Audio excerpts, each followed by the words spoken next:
And finally, we had reached the Everest base camp. All 29 of us. This was the exact moment that we all had been waiting for.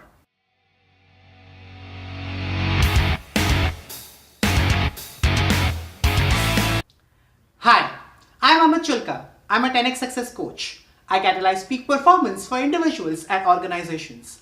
Welcome to the 12th episode of my video series, 18 insanely practical lessons for you to achieve 10x success. These lessons have been derived from my anniversary celebrations trek to the Everest base camp.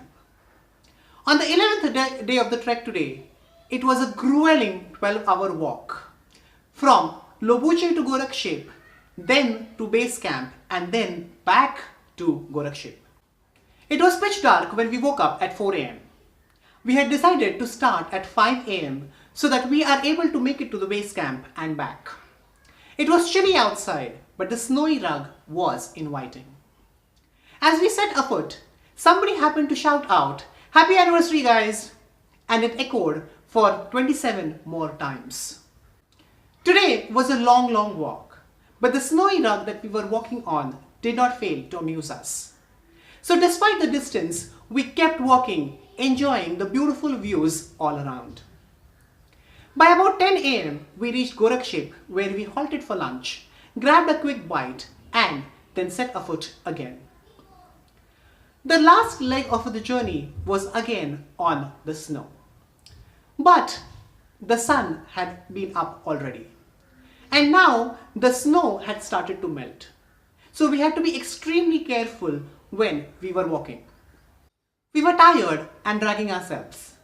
To make things worse, we were walking on landslides and loose gravel.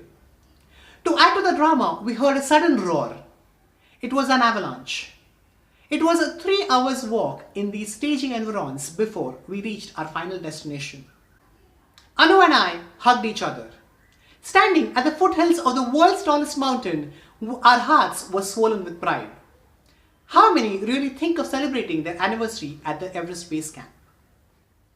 Though we were celebrating our anniversary here, we had kept the traditional celebrations for later when we return. And that thought made me have the high for the day. In the world of instant gratification, the ability to delay it is one of the top predictors for achieving 10x success. Have you ever practiced delaying gratification? If so, comment a yes. What have been the benefits of practicing delaying gratification? Do share in the comments. Studies show that delaying gratification is one of the most effective personal traits of highly successful people. People who are able to manage the need to be satisfied in the moment thrive more in their careers, relationships, and almost every area of their life. Getting something right now may feel good.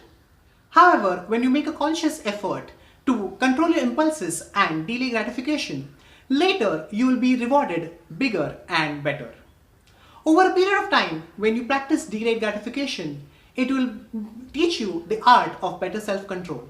And thus, you will be able to achieve your goals 10x faster. So, here are 3 surefire ways of getting you to practice delayed gratification. The first is to establish motivation. Get in touch with your values. Find out what really matters to you. And then strive to only get what matters to you. I am a strong believer of something is better than nothing, but on the other hand, nothing is better than nonsense. So don't try and get everything. Rather, focus on what matters to you the most, and that will help you practice delayed gratification. Second, overcome temptations. Create a plan to remind yourself of the choices that you made. If required, get an accountability partner. Third, reward yourself. Delaying gratification can be very hard work. So break your big goals into small milestones. And every time you reach your milestones, reward yourself. That way, you will stay on the path that you have chosen. And you'll practice more delayed gratification. By the way, you too have come a long way. This is the 12th episode of the series that you've been watching. So on the occasion of my 10th anniversary, I would love to announce a reward. It is 4 days of coaching from my end. It starts on the 7th of May. For details, visit www.amitchilka.com and register yourself.